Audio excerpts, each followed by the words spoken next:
Hey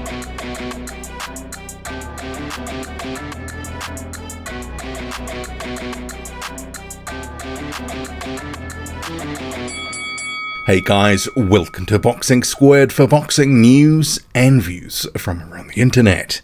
These are the post-fight reviews for Stephan Shaw vs Joey Dawejko and also Jeremiah Milton vs Dell Long, both these fights on a card in Tulsa, Oklahoma, and this was promoted by Top Rank.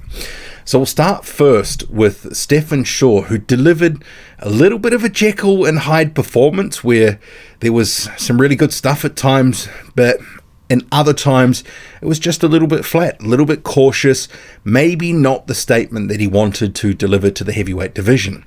Bear in mind, Shaw heading into this fight against Joey Dawejko, who had come in effectively at a week's notice off the couch, but also, to be fair to Shaw, he was confirmed on this card, not, too far out, I think a couple of weeks added, but it didn't exactly sort of catch fire until about the 6th round when Stephan Shaw really started to put it on Joey Dawejko.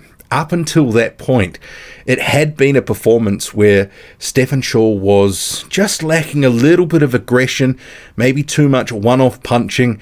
He was managing to control the fight from distance, pot-shotting Joey Dawejko, the smaller man who was, 5'10". He's obviously not as mobile as Shaw, who was able to sort of dance around from the outside, working the jab. He was managing to land some good right hands at times, working the body as well. But as the commentators kept noting, he was just a little bit reluctant to really sort of step in there and deliver, combinations, or as soon as he delivered the right hand, he was immediately escaping for fear potentially of what was coming back. But the problem was Joey Dawejko really wasn't throwing a lot back. He had the odd speculative left hook that he was trying to land, but for the most part, he wasn't doing a whole lot because obviously Shaw was at distance and Shaw was sort of controlling the action. So you did think at times, especially after about the first couple of rounds, Shaw, round or two, warm into it, that he needed to pick up the pace. And bear in mind, Joey Dawejko was coming off a loss against Zan Kossobutski from 2021, where Kossobutski basically stepped it up in the second round and took Joey Dawejko out. And there was a portion in that 6th round where Shaw started to put the foot down. And it's I described this on Twitter as a turning point round, because up until that point, it was a decent performance, but it was straight up and down, no special effects. You saw flashes of the potential, the talent. Shaw does have skills, but he wasn't sort of dominating in the fashion that you were perhaps hoping he would for this sort of fight. Bear in mind, he's been a pro since 2013. It's been a real slow burn career.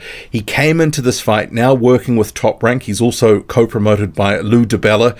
And you were thinking that this was an opportunity in front of a pretty decent audience compared to what he sort of fought in front of before. And I mean, in terms of the sort of broader audience, boxing audience, worldwide television, etc., where he could go in and shine, especially against the guy who was coming in at a week's notice. But just that sort of reluctance, that lack of aggression at times, you were hoping that he was just going to put the foot down. But when he finally did, he really put it on Dawejko in that round 6. Combinations, fast hands, the power, the shots were really starting to thud in, that right hand clipping and the left hook, Dawejko. And I've noticed this in the Zan Kossobutski fight. When things aren't going his way and he's taking some shots around that sort of side of the head region, he starts claiming that he's been rabbit punched, when clearly they were punches that were legal shots. And it was a case that he didn't like some of what was landing, and he started complaining to the ref. And that was the point you knew he was in a little bit of trouble. It was 6 rounds in. He was maybe starting to flag a little bit, complaining to the referee. Never a good sign. And Shaw just dominated that round. And until that point, the fight really hadn't sort of maybe lived up to what people were expecting. But that was a really solid and dominant round, the sort of round I think a lot of people were expecting. And you thought, Shaw can get him out of here. But then comes round 7, and he completely took the foot off the gas.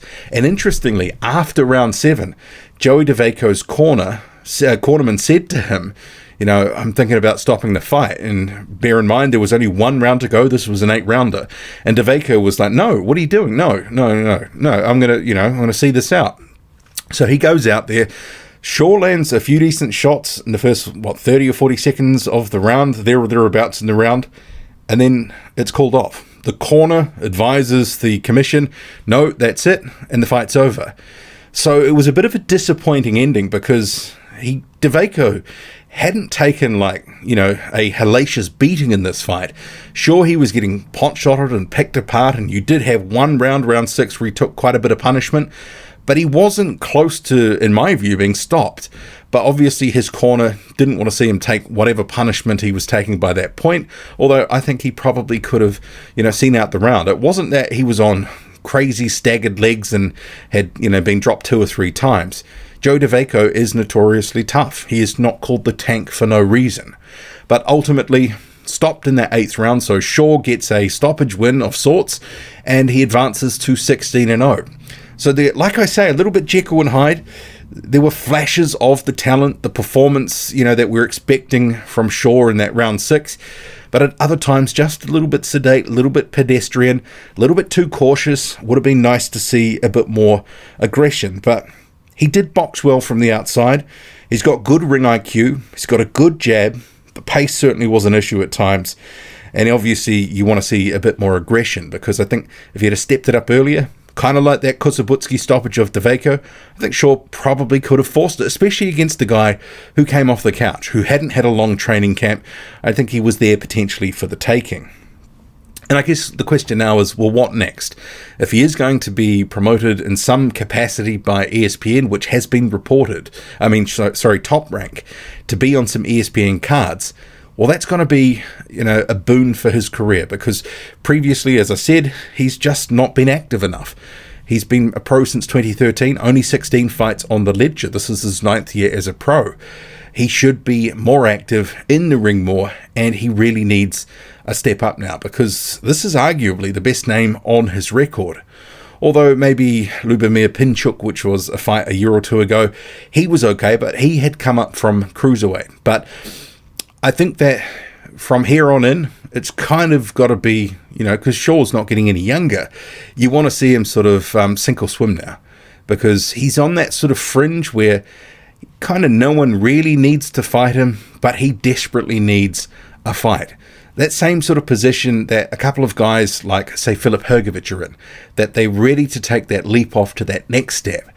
So who can they match him up with? And I guess I've got 2 names. Maybe one's more realistic than the other. You decide. There could be some other names as well. But someone who potentially, is also co-promoted by Top Rank, Carlos Takam.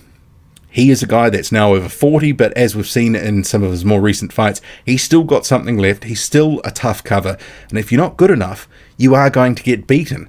A couple of years ago, or was it a year ago, Jerry Forrest went into a fight with Carlos Takam and just sort of underwhelmed, and Takam ended up getting the decision. It's kind of that acid test, that litmus test, I think, that someone like Shaw needs. And if Top Rank and ESPN are now invested in him, and they want to sort of see where he's at, I think that's a really good fight. But similarly, maybe Jerry Forrest. That could also work. But then again, Lou DiBella also has a piece of Jerry Forrest. Is Lou DiBella going to let Forrest and Shaw face off against each other? Because I think that's actually reasonably matched. I think Forrest has sort of proved he's somewhere in that sort of top 25 range. Maybe Shaw just a little bit further down on the depth chart based on who he's fought.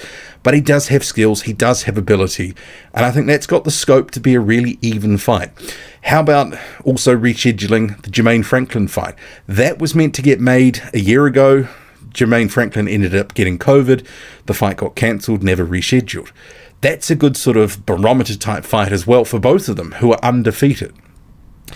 So, yeah, it'll be interesting to see what they do with them next, but it's got to be onward and upward, is my view. So we saw the flashes of potential. Maybe it wasn't the statement that he wanted. Still, a win is a win is a win. And moving on to Jeremiah Milton versus Dell Long. So this was a first round stoppage. I said ahead of the fight on Twitter that this was a beating that was going to be incoming for Dell Long, and so it was. So he got dropped in about the first 15 or 20 seconds. A really crisp left hook landed and just discombobulated him. He was down. And then Jeremiah Milton didn't rush his work trying to finish him off, basically methodically coming forward, just landing shots. Eventually, maybe half a minute to a minute later, something there or thereabouts, he was able to land a series of shots to the head, and down goes Dell Long for the second time, and basically as he touched the canvas, the referee was like, nah, that's it, it's all over. So Milton advances to 4-0. He was fighting in his hometown, so it was a decent performance, but against the guy in Dell Long who was clearly overmatched, hard to take much of it. But I think he'll be better for the experience, obviously. He moves on, stays undefeated. And for sure, too, the rounds against the durable guy, it's not like it was a waste of time or anything like that. It was still a decent win, probably the best win on his ledger at this point. But for both guys, onward and upward. If you saw it, what'd you make of it all? Drop a comment. Loud and often, hit like, hit subscribe. Follow me on Twitter, boxing_squared. I'm out.